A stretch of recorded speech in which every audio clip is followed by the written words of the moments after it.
আসল সুখ কোথায় জানেন? অন্যের মুখে হাসি দেখার মধ্যে সুখ। আসল শান্তি কোথায়? অন্যকে ভালো রাখার মধ্যে সুখ।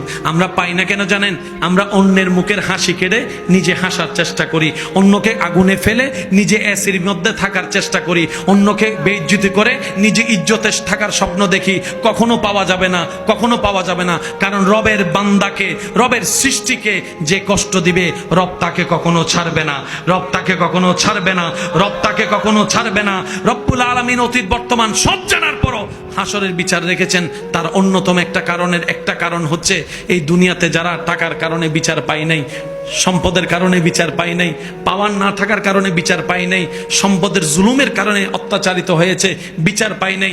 আল্লাহ সবাইকে হাসরে নিয়ে বলবে, বান্দা দুনিয়াতে তো টাকার কাছে তোর ন্যায় বিচার হেরে গেছিল, শক্তির সামনে তোর ন্যায় বিচার হেরে গেছিল, জনপাওয়ার না থাকার কারণে তোর পক্ষে কেউ কথা বলে নাই।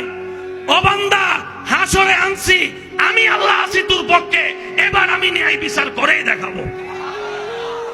আল্লাহ আমাদের সবাইকে বুঝার তৌফিক দান করুক। আমিন।